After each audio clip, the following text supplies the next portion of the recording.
O Fed não vai conseguir colocar o gênio da inflação de volta na garrafa. A oferta de dinheiro está acelerando agora, acelerando. E isso significa mais inflação, não menos. Mas temos muitos fatores negativos nos Estados Unidos. Temos o problema financeiro de que você falou, temos um problema econômico, um problema político e um enorme dano à reputação, porque a China vai sair na frente, a Rússia vai sair na frente, os BRICS vão sair na frente, o Sul Global vai sair na frente. Todos estão se afastando dos Estados.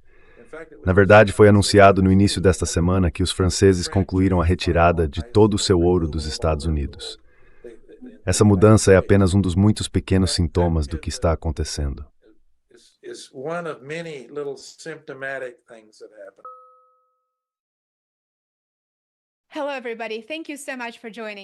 Olá, pessoal, muito obrigada por estarem conosco. Eu sou Lena Petrova e este é mais um episódio de Assuntos Mundiais em Contexto. Hoje, tenho o grande prazer de receber o Dr. Steve Hanke. O Dr. Hanke é um renomado economista americano, professor na Universidade Johns Hopkins, colunista da revista Fortune e pesquisador sênior distinto no Instituto Mises. Recentemente, o Dr. Hanke publicou um novo livro intitulado Fazendo o Dinheiro Funcionar, que esperamos discutir aqui no programa em breve. Dr. Hanke, bem-vindo de volta, é um prazer revê-lo. Obrigada por reservar um tempo para estar conosco. Bem, é ótimo ver você, Lena, por me receber, Neeling. É ótimo ter você aqui. Faz tempo demais. Então, vamos começar. Há tanto para discutir e tantas perguntas que quero te fazer. Mas vamos começar com a visão macro. O presidente Trump descreveu repetidamente a economia dos Estados Unidos como vivendo, abre aspas, uma era dourada, citando recordes na Bolsa de Valores, alta produção de petróleo e gás e políticas tarifárias bem-sucedidas. No entanto, essa narrativa contrasta com relatos de perda de empregos, aumento da inflação e desaceleração do crescimento salarial. Gostaria de ouvir sua perspectiva sobre a visão macro primeiro, sobre o estado geral da economia dos Estados Unidos hoje, onde estamos agora. E a economia americana é realmente tão forte quanto o governo Trump afirma?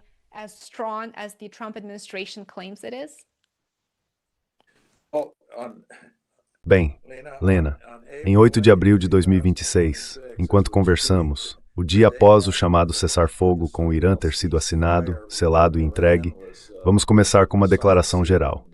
Há uma grande diferença entre a retórica do presidente Trump e a realidade. Se olharmos para o panorama econômico geral, ou o chamado cenário macroeconômico dos Estados Unidos, ele é bem diferente da narrativa que vem de Washington ou do próprio Trump. Para começar, vejamos o Produto Nacional Bruto, ou melhor, o Produto Interno Bruto, o valor de todos os bens e serviços finais produzidos na economia, o PIB.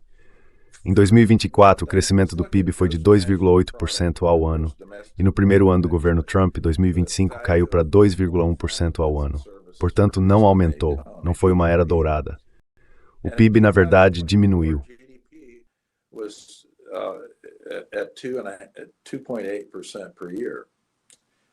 The first year of Trump administration, 2025, it fell to 2.1% per year. So it didn't go down. It wasn't a golden era. The GDP actually went down. So that's one aspect. Então esse é um aspecto. O mercado de trabalho que você mencionou é outro. Em 2024, o ano antes de Trump assumir, foram criados 2,2 milhões de empregos. Em 2025, praticamente não houve nenhum, apenas cerca de 81 mil empregos no total. E quando falamos de manufatura, lembre-se. 181,000 jobs total were produced. And we talk about manufacturing, because remember, Trump's tariffs were supposed to bring all these As tarifas de Trump deveriam trazer de volta todos esses empregos na indústria manufatureira para os Estados Unidos e criar um boom no setor. Pois bem, o resultado em termos de empregos foi desastroso. Menos 108 mil vagas. Na verdade, tínhamos menos empregos na manufatura no final de 2025 do que no início do ano. Então isso também foi um grande ponto negativo. Se olharmos para a produtividade do trabalho, ou seja, quanto cada trabalhador produz por hora de trabalho, ela caiu de mais de 3% em 2020 para 2,1% em 2025. E se analisarmos as tarifas, plus in 2.1% in 2025. And if we look at the tariffs are a big part of that. As tarifas são uma grande parte disso. As tarifas não criaram empregos, elas destruíram empregos. Elas desaceleraram a economia e introduziram muito do que eu chamo de incerteza de regime na equação. Ou seja, Trump estava mudando tudo, não apenas as tarifas, embora elas fossem uma parte importante disso. Quero dizer, essa é a maior mudança, aliás, desde as tarifas Smoot-Hawley e a Grande Depressão. Então, precisamos voltar muito no tempo para encontrar que de Trump estava arranjando as tarifas em 2025. Está repetindo que uma nova realidade.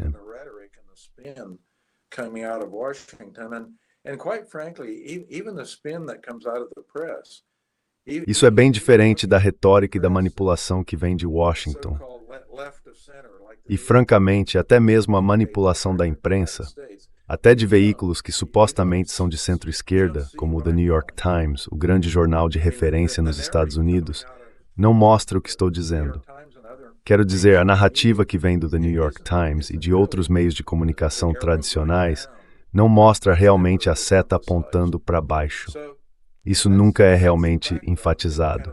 Então, esse é o contexto que, por assim dizer, preparou o terreno. E depois, além das tarifas que tivemos em 2025, entramos em 2026 e tivemos 2 ataques militares, guerras de escolha, contra o Irã acontecendo em 2026. Então isso é um enorme fator negativo.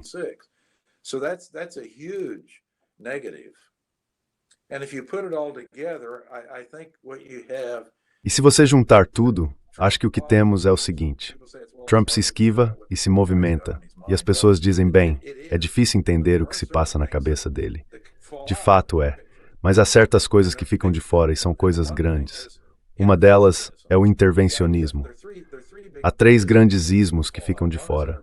Um é o intervencionismo, que simplesmente significa um governo mais ativo, o Estado intervindo em tudo o que fazemos, com o dedo do governo em mais coisas do que antes. Então, o intervencionismo é um. A segunda coisa é o protecionismo. Já falamos sobre isso.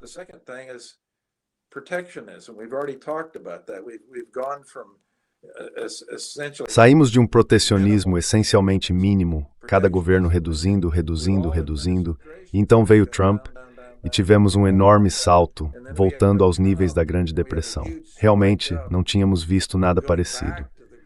Então isso é o protecionismo. O intervencionismo é o primeiro, o protecionismo é o segundo, e o militarismo é o terceiro. E o militarismo, você pode vê-lo na guerra, mas também pode vê-lo no orçamento. Sempre é preciso olhar para um orçamento para entender na prática no que o presidente realmente acredita. Do que ele está falando? Você encontra isso no orçamento, no balanço patrimonial. Não há nada mais importante do que um balanço patrimonial.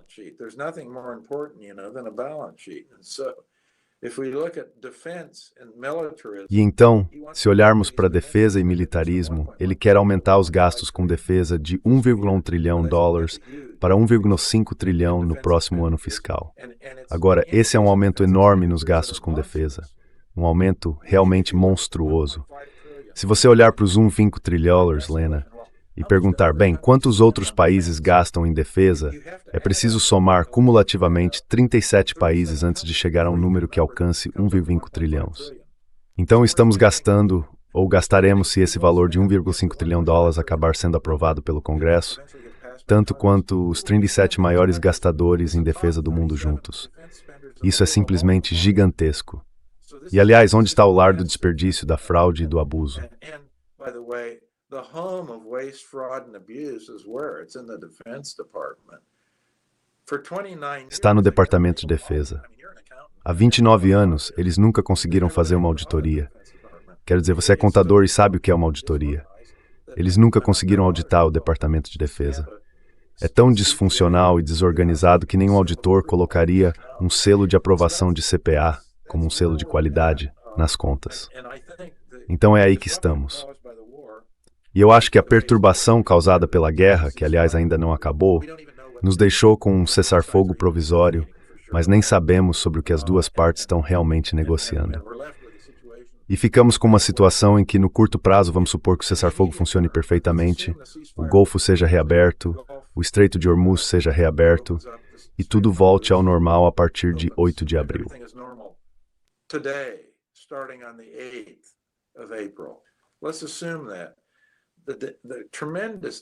Vamos supor isso. O enorme dano já foi causado. E para ter uma noção disso, o petróleo leva de 4 a 6 semanas para transitar do Estreito de Hormuz, no Golfo Pérsico, até o seu destino. Então veremos até o final de abril, já estamos, acho, no período de 6 semanas da guerra, mas certamente até o final de abril, todo o petróleo que havia saído do Estreito antes da guerra já terá sido entregue.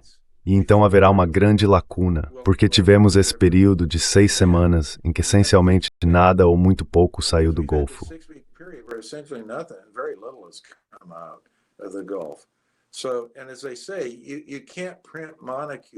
Então, como dizem, você não pode imprimir moléculas para compensar a diferença. Vai haver uma lacuna.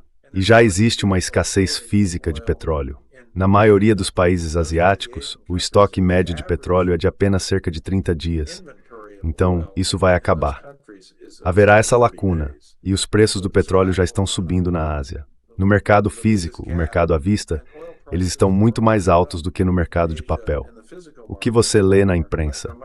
Agora, o WTI, o petróleo bruto West Texas Intermediate, está sendo negociado a cerca de $95 por barril hoje. Mas isso é muito mais baixo do que o preço do petróleo que está sendo realmente entregue no mercado à vista na Ásia e em outros locais neste momento.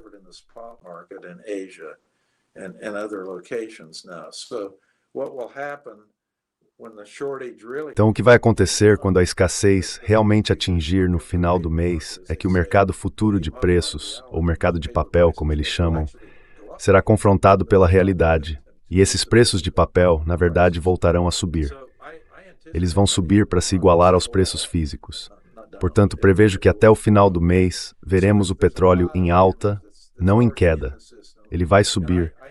Já há muitos danos no sistema e acho que os mercados têm sido muito complacentes. Eles não estão precificando todos os danos colaterais causados pela paralisação que tivemos. E talvez a paralisação continue ou seja regulamentada, não sabemos. Mas o dano já foi feito. But the damage has already been done. We've had 6 weeks of damage in there. Tivemos 6 semanas de prejuízos ali. Enxofre, por exemplo, cerca de 50% do enxofre comercializado no mundo vem do Golfo. Ele é produzido quando se refina o petróleo bruto ácido. Um dos elementos residuais que saem desse processo é o enxofre. E os preços do enxofre estão subindo agora. Onde se usa enxofre? Bem, ele é usado para fabricar ácido sulfúrico. É necessário para produzir fertilizantes. Também é usado na metalurgia para produzir aço, cobre, níquel, coisas desse tipo. Pois bem, nada tem saído de lá. Então é possível recorrer aos estoques antigos que se tem, mas quando acabam e é preciso repô-los. Temos isso. E também temos o alumínio. Há um problema com o alumínio também.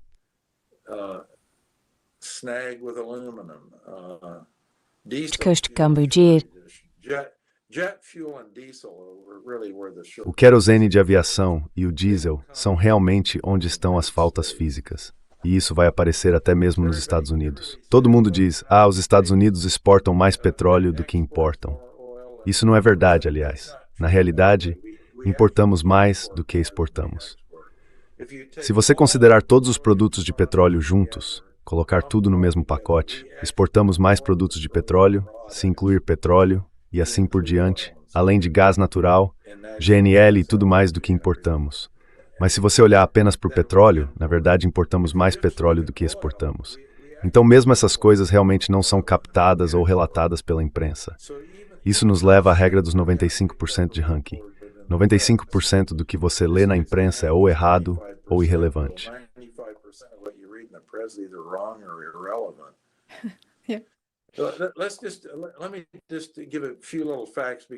Deixe-me apenas apresentar alguns fatos, porque, especialmente quando a guerra começou, a maior parte do que é noticiado pela imprensa passa por um filtro da comunidade de inteligência. A CIA e outras agências alimentam a imprensa com informações.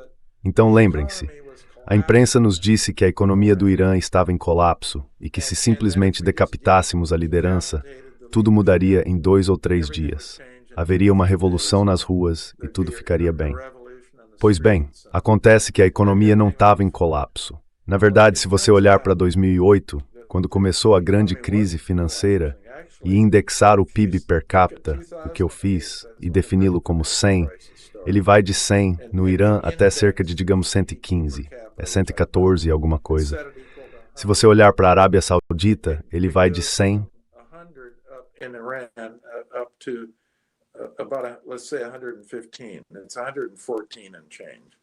para 115, quase exatamente o mesmo. Se você olhar para o Kuwait, ele vai de 100 para 59. Se você olhar para os Emirados Árabes Unidos, ele cai de 100. Se você olhar para Omã, também cai de 100. Então, todos os países do Golfo, com exceção de 2, Irã e Arábia Saudita, tiveram crescimento do PIB per capita em praticamente a mesma taxa. Todos os outros caíram. Agora você não lê isso na imprensa. E outra coisa que você não lê na imprensa. Depois que a guerra começou, o que aconteceu com o Irã? Ele começou a exportar mais petróleo bruto, em primeiro lugar, e estava vendendo a preços mais altos, com descontos menores. Portanto, a receita proveniente da guerra, depois que ela começou, foi muito maior para o Irã do que antes da guerra.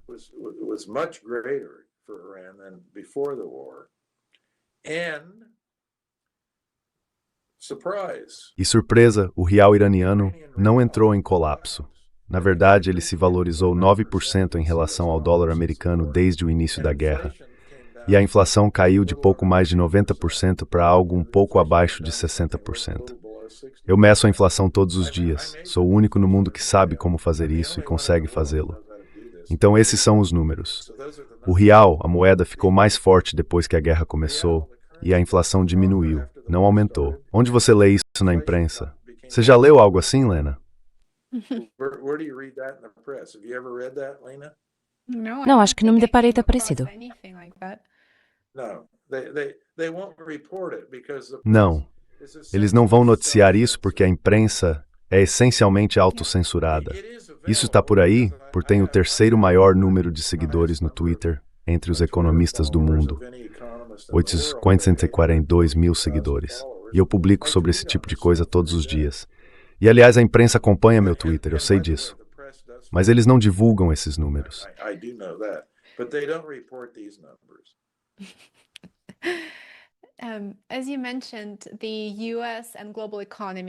Como você mencionou, os Estados Unidos e a economia global estão passando por uma volatilidade e incerteza extremas, com a guerra no Irã se tornando um grande fator de desestabilização. O cessar-fogo de 2 semanas parecia promissor, mas agora estamos descobrindo que houve violações por parte de Israel, que acabou de bombardear o centro de Beirute. Ainda não há como saber se o cessar-fogo levará a negociações significativas e se isso realmente trará paz ao Oriente Médio. Como você caracterizaria o impacto econômico geral da guerra atual até agora? Estamos diante de um choque econômico temporário? Ou, se o cessar-fogo acabar sendo rompido e não durar 2 semanas, estamos diante de algo muito mais estrutural do que apenas um choque temporário?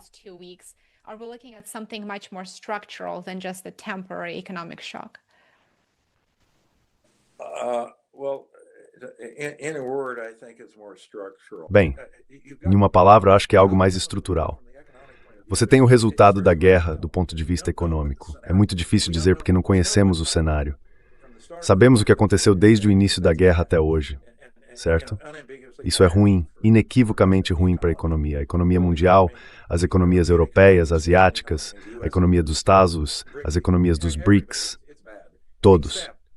É ruim, exceto para a Rússia. A Rússia é uma vencedora inequívoca nessa situação. Porque de onde vêm todas essas coisas das quais dependemos e em grandes quantidades que saem do Golfo? Onde você pode obtê-las? Bem, você pode obtê-las na Rússia. Você consegue hélio, fertilizante, alumínio, petróleo, enxofre, o que quiser.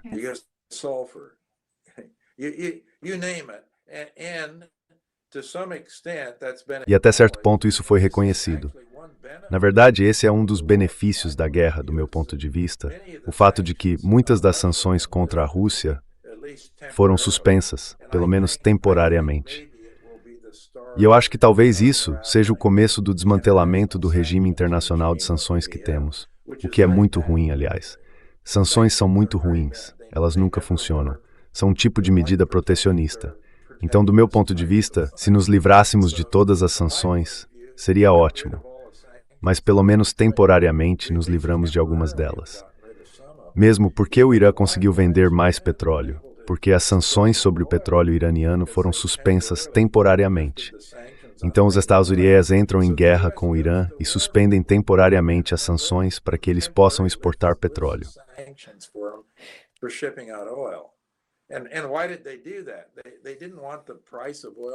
E por que eles fizeram isso? Eles não queriam que o preço do petróleo disparasse ainda mais do que já disparou. Então a Rússia é uma vencedora inequívoca, e eu acho que geopoliticamente a China também é uma grande vencedora. Supostamente existem 3 grandes potências: os Estados Unidos, a China e a Rússia. Existem apenas 3 grandes potências. E o que aconteceu? A estupidez, na minha opinião, do governo Trump ao iniciar essa guerra, na verdade, beneficiou a China e a Rússia, com certeza, e prejudicou os Estados Unidos. E não apenas economicamente. Estamos falando apenas de economia, mas obviamente isso também prejudicou a marca republicana, o Partido Republicano e o próprio Trump. Então acho que as eleições suplementares não irão muito bem para os republicanos.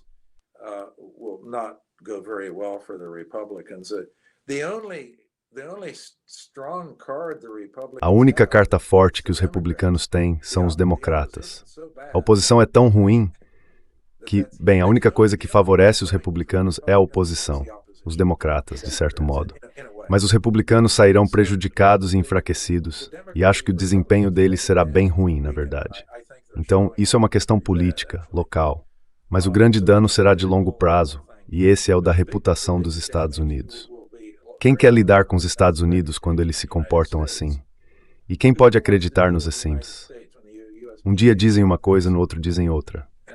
Agora nunca seguem o direito internacional. Seja qual for a lei internacional, os Estados Unidos simplesmente a ignoram.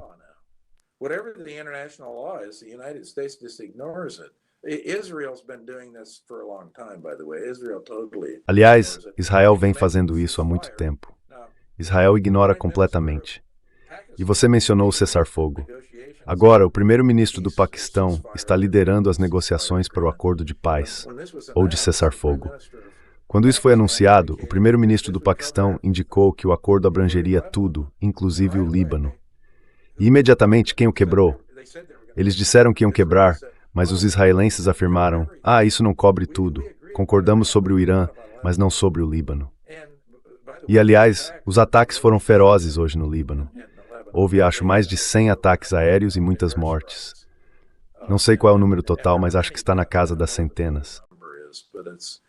I think it's in triple digits. It is. É isso mesmo. O reinado de terror dos israelenses se expandiu enormemente após o cessar-fogo. E você pergunta, bem, o cessar-fogo vai se manter? De certa forma, isso depende do que os israelenses fizerem, porque eles não querem que ele se mantenha em relação ao Irã. Estamos falando do Irã agora. Então, como eles desfazem a situação?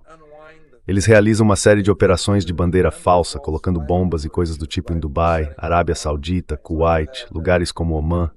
E então dizem, e todos chegam à conclusão certa com uma bandeira falsa. Dizem, foram os iranianos que fizeram isso. É assim que esses acordos são rompidos. Quero dizer, as pessoas precisam encarar a realidade. Estamos falando, Lena, sobre como o mundo realmente funciona.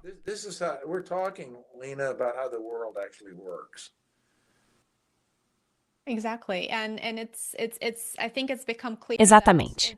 E acho que ficou claro que se o governo Trump não conseguir conter Israel, então não haverá cessar-fogo. Não faz sentido negociar com os Estados Unidos se eles não forem capazes de conter Israel. Pela história, sabemos que, voltando provavelmente aos anos 1980, os Estados Unidos não têm conseguido conter Israel. E, ao que tudo indica, é improvável que consigam fazê-lo agora. It's unlikely to do so now, it appears. Bem, não é apenas que eles não têm capacidade de se conter, Mas com o governo Trump, estão recebendo ordens de Israel. Quero dizer, não é Trump dando ordens a Netanyahu, é Netanyahu dando ordens a Trump. Por que eles começaram essa guerra? Por recomendação do Mossad, a agência de inteligência de Israel.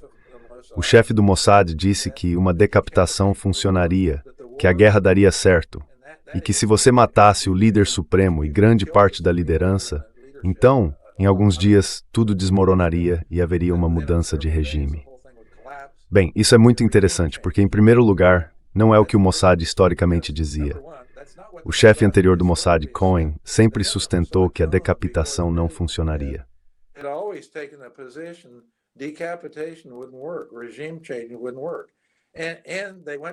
A mudança de regime não funcionaria. E eles recorreram à literatura acadêmica, com a qual estou muito familiarizado, e as mudanças de regime simplesmente não funcionam. Os Estados Unidos se envolveram em cerca de 70 operações de mudança de regime desde a Segunda Guerra Mundial, e todas foram um desastre. Elas simplesmente não funcionam. Então essa era a posição da literatura acadêmica. Essa também era, aliás, a posição do chamado Estado Profundo. Nos Estados Unidos, a comunidade de inteligência em relação ao Irã neste momento. Então você tinha o Mossad dizendo que a decapitação funcionaria e tinha a comunidade de inteligência dos Estados Unidos dizendo que não funcionaria. E o que Trump fez? Ele seguiu ordens de Jerusalém. Ele fez o que o Mossad disse para fazer. Esse é o meu ponto.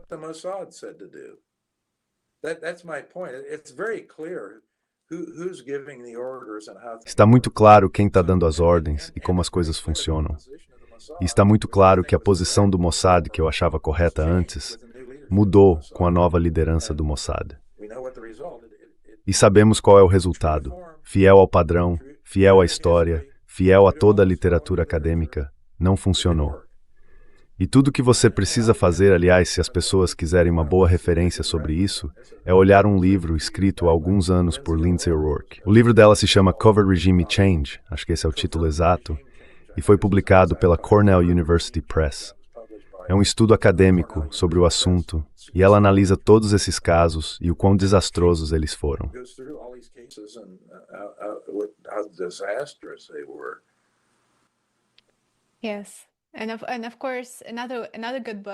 Sim. E, claro, outro bom livro que eu recomendaria aos nossos espectadores é The Israel Lobby, do professor John Mearsheimer. É um ótimo livro, acabei de terminá-lo, e ele é realmente muito revelador. Muitas das questões que estão sendo discutidas agora remontam ao governo Kennedy, quando Israel recusou qualquer tentativa de permitir que observadores nucleares internacionais inspecionassem a usina nuclear de Dimona e assim por diante. Então é muito interessante. Alessi, é outro bom livro, além daquele que você mencionou, que nossos espectadores talvez queiram considerar ler.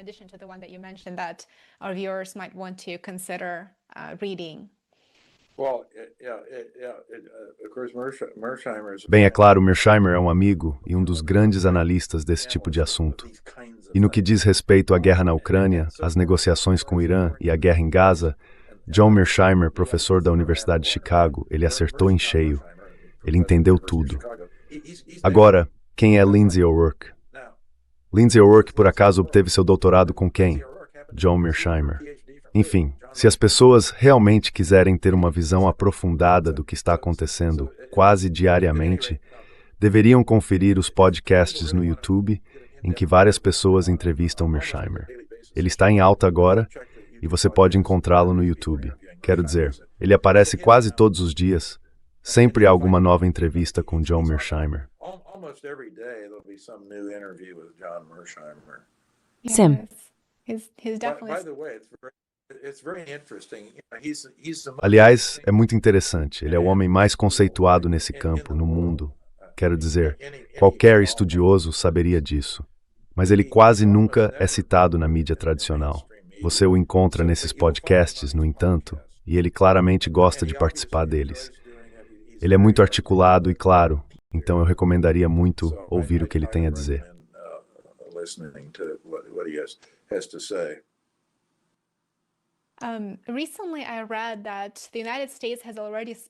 Recentemente, li que os Estados Unidos já gastaram cerca de 280 bilhões de dólares atacando o Irã, na guerra contra o Irã. E, ainda assim, o governo dos Estados Unidos está insolvente. Como você mencionou recentemente num artigo fascinante na revista Fortune, que você publicou provavelmente há 1 ou 2 semanas, o artigo se intitula "O Tesouro acabou de declarar os Estados Unidos insolventes". Fiquei absolutamente fascinado pelo argumento e pelo próprio artigo. Você poderia nos explicar os dados que analisou e mencionou no artigo, bem como suas conclusões?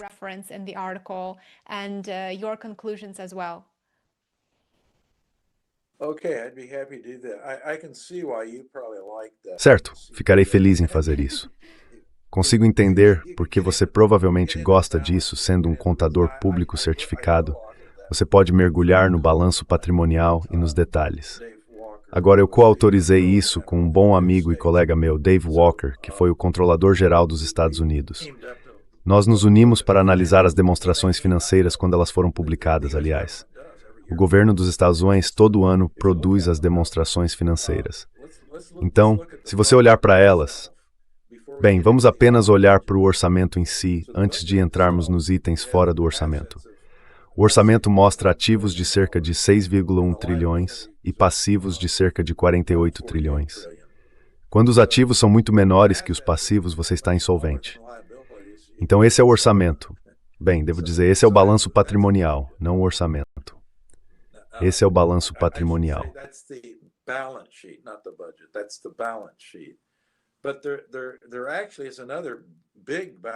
Mas, na verdade, existe outro grande balanço patrimonial que fica fora do orçamento, e isso inclui a Previdência Social e o Medicare.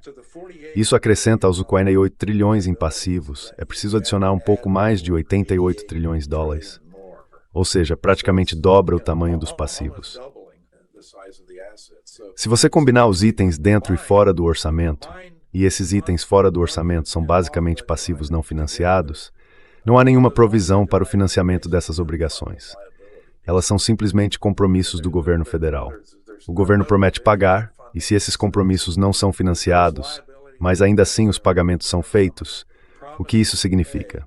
Significa que ou os impostos terão que aumentar, impostos diretos para pagá-los, ou haverá um imposto inflacionário para reduzir os passivos por meio da inflação.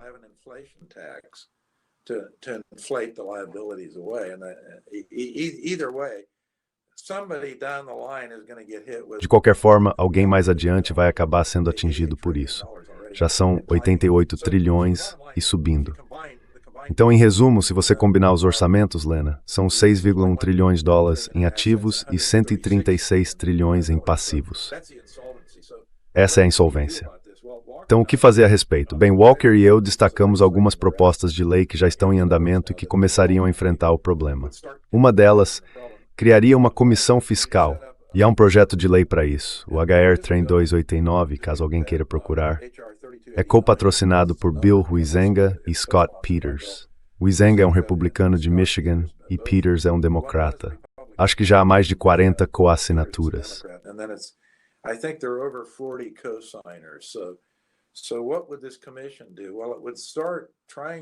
Então, o que essa comissão faria? Bem, ela começaria destacando o problema sobre o qual estamos falando e como resolvê-lo. Esse seria, digamos, o conserto de curto prazo para o problema de insolvência que acabei de descrever.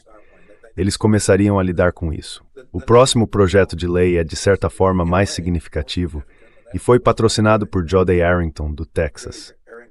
Ele convocaria uma convenção constitucional para reescrever a Constituição dos Estados Unidos. E essa resolução, a resolução da Câmara 15, não é exatamente um projeto de lei, mas uma resolução do Congresso. Se fosse colocada em prática, obrigaria o Congresso a fazer o que já está legalmente obrigado a fazer. E desde 1979, 2/3 dos estados têm.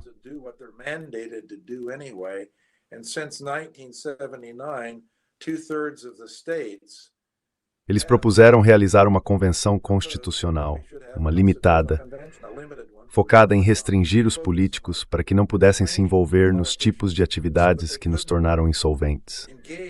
Há muitas possibilidades, mas uma ideia é incluir um freio à dívida na Constituição. seria uma emenda à Constituição dos Estados Unidos para incluir um freio à dívida, como o freio suíço adotado em 2001. A regra suíça determina que os gastos do governo não podem crescer mais rápido do que a taxa de crescimento da economia. Ao fazer isso, o governo não pode sufocar o setor privado. Ele poderia até se tornar menor, mas não poderia crescer mais em proporção ao PIB do que é agora. Esse seria um aspecto. O segundo aspecto é que, ao longo do ciclo econômico, seria necessário equilibrar o orçamento.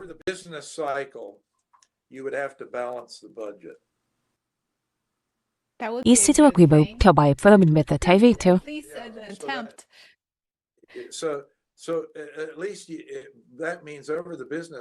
Então, pelo menos isso significa que, ao longo do ciclo econômico, não seria possível aumentar a dívida, porque o déficit teria que ser zerado.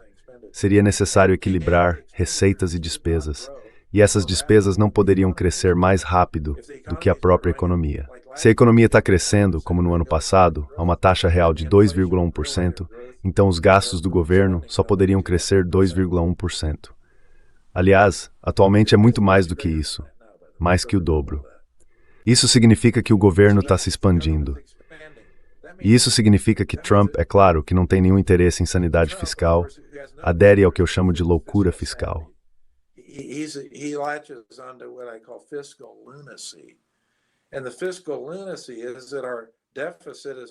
E a loucura fiscal é que nosso déficit está acima de 6% do PIB, um número muito alto.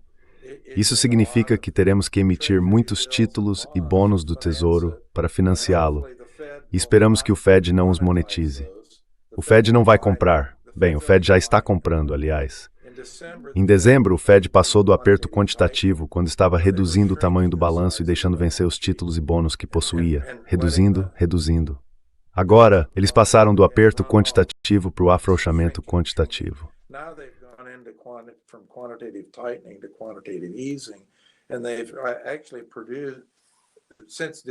Na verdade, desde dezembro, o Fed comprou mais de 40 bilhões de dólares em títulos, principalmente títulos do Tesouro de curto prazo. E o que isso significa? Significa que eles aumentaram sua contribuição para a oferta de moeda. Quando compram esses títulos, criam crédito, e isso aumenta a oferta de moeda. Isso acaba alimentando mais inflação. Então esqueça o controle da inflação. O Fed não vai conseguir colocar o gênio da inflação de volta na garrafa.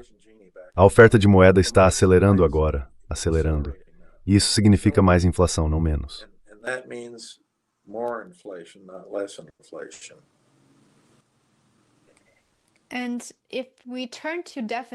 E se passarmos rapidamente para o déficit, li recentemente que, com base em dados do início de 2026, o déficit orçamentário federal dos Estados Unidos deve chegar a aproximadamente 1,9 trilhão no ano fiscal, com um déficit de 1 trilhão já registrado até fevereiro de 2026.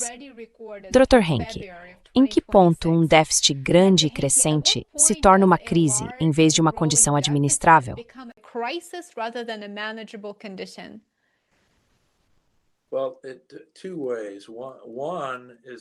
Bem, de duas maneiras. Uma é se por algum motivo os vigilantes dos títulos montarem em seus cavalos e começarem a agir. Para comprar títulos do Tesouro, eles vão exigir uma taxa de juros mais alta. E uma taxa de juros mais alta afeta o orçamento, porque nesse momento as despesas com juros estão aumentando em um ritmo muito acelerado.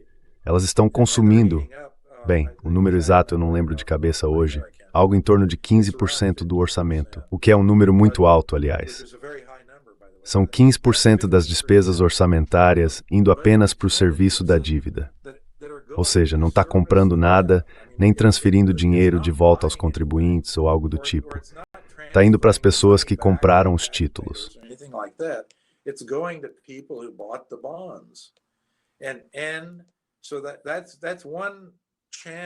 E esse é um dos canais que poderia gerar uma crise, porque se as taxas de juros subirem, isso não apenas afeta o orçamento federal, significa que basicamente há menos sendo gasto em bens e serviços reais pelo governo federal ou sendo transferido de um contribuinte para outro.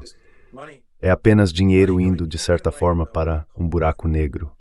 Esse é um aspecto. Outro aspecto é se tivermos uma situação como a que tivemos durante a Covid. Lembre-se, tivemos os lockdowns, a economia foi paralisada, as receitas do governo caíram, mas ao mesmo tempo as despesas aumentaram e tivemos um déficit monstruoso.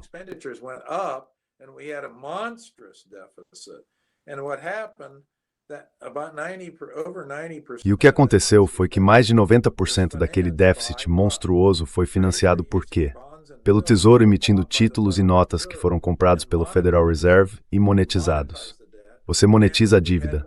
E o que aconteceu? De repente, a oferta de dinheiro disparou. Estava crescendo mais rápido do que jamais havia crescido antes. Mais de 27% ao ano. E com um atraso, o que aconteceu? Bem, a inflação subiu para 9,1%. Foi daí que veio a inflação. Esqueça os choques nas cadeias de suprimentos e equipe do temporário. Lembra da equipe do temporário? A inflação deveria ser temporária. Não, foi algo natural.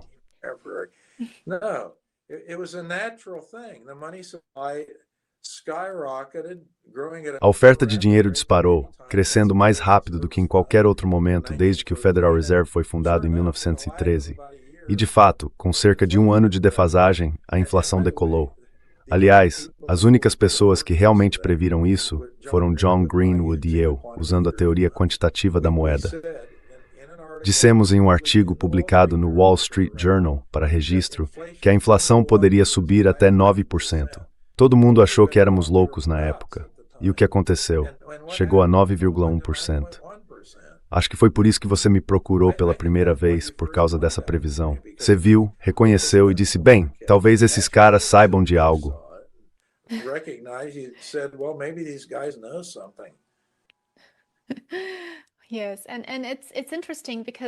Sim, e é interessante porque há tantas coisas acontecendo na economia dos Estados Unidos neste momento que estão, de certa forma, piscando em vermelho.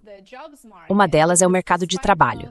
Porque, apesar dos dados mais recentes sobre emprego, notei que uma pesquisa domiciliar mostrou que, no acumulado do ano, os Estados Unidos perderam 1,4 milhão de empregos. Então, a economia americana está enfraquecendo, e isso se soma aos efeitos da guerra no Irã. E agora, com o aumento dos custos de energia, talvez seja seguro dizer que estamos a caminho de uma estagflação completa. O Federal Reserve está agora preso entre combater a inflação, já que, como você disse, não vai conseguir colocar esse gênio de volta na garrafa e apoiar o crescimento econômico. Como essa situação complica as decisões de bancos centrais como o Federal Reserve e talvez outros bancos globais? Digamos, por exemplo, a União Europeia.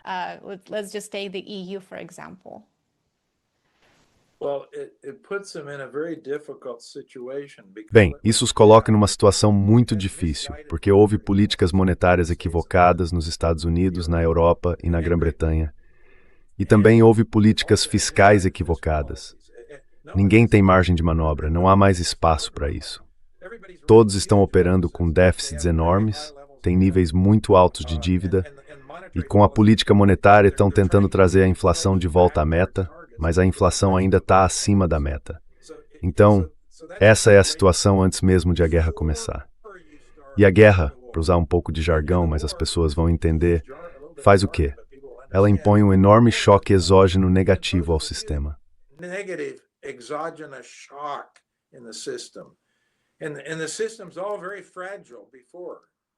O sistema já era muito frágil. O lado fiscal não está certo, o lado monetário não está certo, o lado tarifário e comercial não está certo, nada está certo.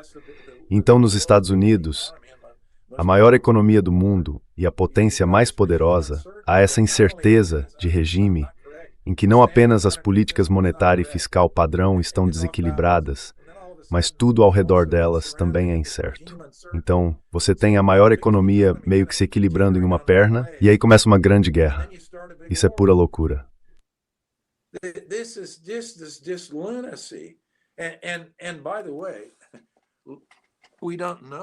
Aliás, não sabemos qual será a próxima loucura que vai sair dessa caixa, porque esse negócio de cessar fogo de que falamos, acho que é muito frágil, na melhor das hipóteses. Na melhor das hipóteses, é muito frágil. E o fator de desestabilização será Israel. Israel quer manter essa guerra em andamento, e tentará todo tipo de operação de bandeira falsa, que será muito difícil de detectar, aliás, porque a censura em Israel é quase total. E você vai notar que nenhum dos repórteres, aliás, eles nem podem entrar na área de Gaza. E quando penso nos repórteres, uma coisa em que Israel é bem eficiente é em assassinatos.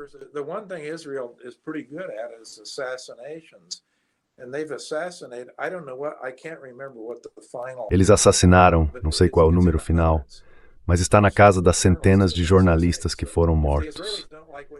Então, se os israelenses não gostam do que você está noticiando, bum! Todos os relatos que você vê do Oriente Médio vêm de Jerusalém ou Tel Aviv. Mas tudo isso é totalmente censurado. Há duas coisas em que os israelenses são muito bons: assassinatos e censura. Acontece que o glorioso Mossad, que supostamente sabe de tudo e nunca comete erros, cometeu um grande no Irã. A estratégia de decapitação, sabemos de forma inequívoca de onde veio do Mossad. E sabemos de forma inequívoca que não funcionou. Falhou. E sabemos, pela literatura acadêmica e pela história, que decapitações quase nunca funcionam. Então tudo isso já era conhecido. E também sabemos, aliás, que o Deep State nos Estados Unidos disse a Trump exatamente o que acabei de dizer. Mas Trump seguiu em frente. E isso nos leva de volta ao lobby israelense. Isso nos leva de volta ao professor Mearsheimer. Por que ele não ouviu o Deep State? Por que ele seguiu as ordens de Netanyahu e basicamente do Mossad? Porque o lobby israelense é muito poderoso.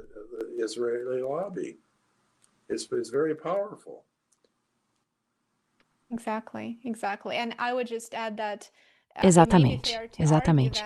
E eu só acrescentaria que talvez seja justo argumentar que a estratégia de decapitação acabou saindo pela culatra, porque se você conversar com pessoas do Irã ou de origem iraniana que agora vivem no Ocidente, elas dirão que o assassinato de Ali Khamenei, na verdade, uniu os iranianos em torno do Estado. Isso não fez com que eles quisessem ser bombardeados, não fez com que quisessem ver sua infraestrutura destruída. Na verdade, em torno do faz a história, nesse Venezuela, outro Estados Unidos, a só que é pela culatra, sai. So it backfired, arguably. Isso aconteceu muitas vezes na história persa, na história iraniana, na cultura persa. Um dos meus colegas, o professor Vali Nasr, da Escola de Estudos Internacionais da Johns Hopkins, escreveu um livro sobre isso. Acho que seu livro mais recente foi publicado em dezembro. Chama-se A Estratégia Iraniana. Você pode procurar no Google. Ele é outro que vale a pena assistir no YouTube, um estudioso muito respeitado. Ele nasceu em Teherã, obteve seu doutorado no MIT, e seu pai, também um estudioso muito respeitado, recebeu o doutorado no MIT igualmente. Então ele percorreu a história para compreender a Pérsia ao longo de milhares de anos. Mas mais recentemente, digamos desde 1500, a Pérsia sempre esteve numa posição defensiva, de certa forma, porque, em primeiro lugar, eles não são árabes.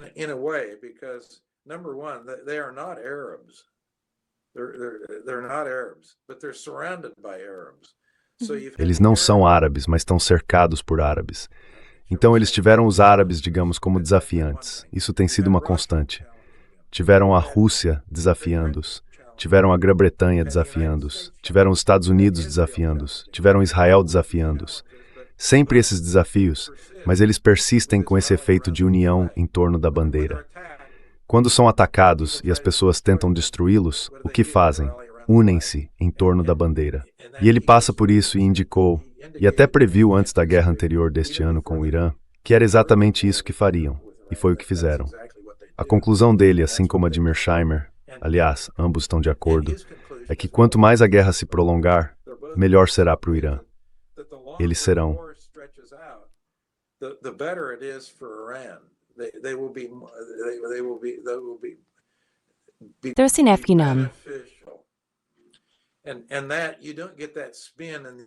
E você não vê essa distorção nos Estados Unidos.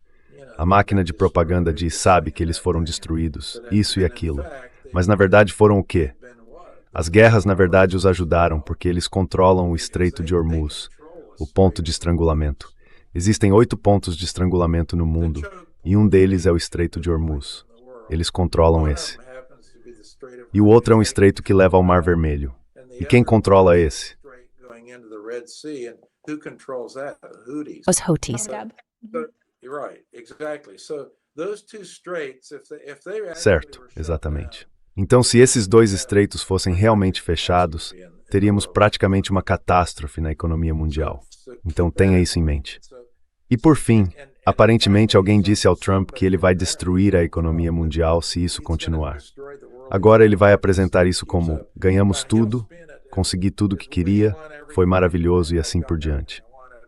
Mas o que realmente temos são muitos aspectos negativos nos Estados Unidos. Temos o problema financeiro de que você falou.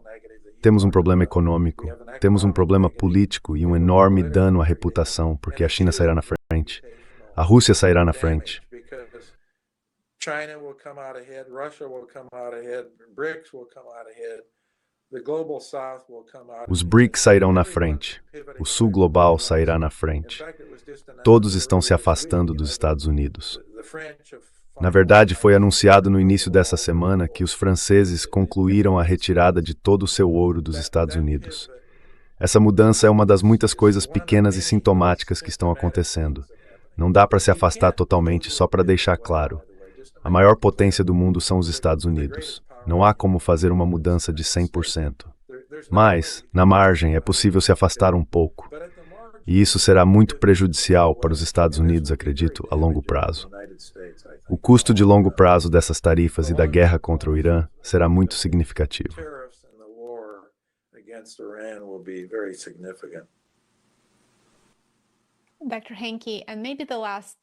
Dr. Henke, talvez a última pergunta de hoje. Qual é o objetivo final de Trump em termos econômicos? Faltam apenas alguns meses para as eleições de meio de mandato, e estamos em uma catástrofe completa, com o custo da guerra aumentando, a inflação subindo e o mercado de trabalho enfraquecendo. Qual é o objetivo dele nisso tudo? Bem, acho que é retórica versus realidade. Vamos ver se a retórica dele é forte o suficiente para convencer as pessoas de que a economia está em alta e de que ele está tornando a América grande novamente. Se você olhar para os números econômicos que mencionei no início da nossa entrevista, isso não é verdade. Simplesmente não é correto do ponto de vista factual. E é aí que essa história termina.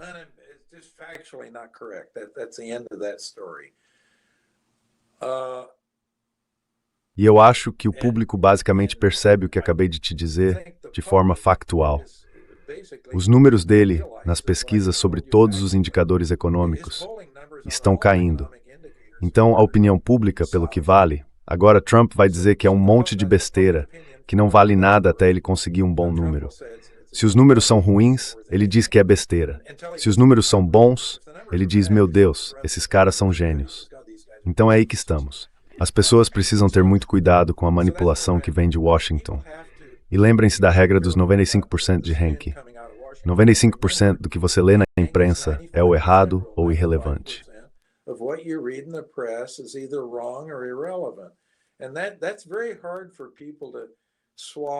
E isso é muito difícil para as pessoas aceitarem e compreenderem.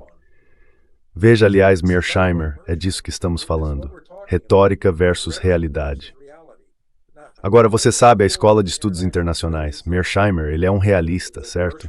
Essa é uma escola realista. E eu sou um realista não em economia internacional, mas também em política internacional e política econômica. É preciso olhar para os fatos e ver o que eles dizem, e tentar entender o que aconteceu no passado e como isso se relaciona com o presente, os números de hoje e todas essas coisas. Então, como dizem, é preciso saber como conectar os pontos. Gotta know how to connect the dots. Exatamente.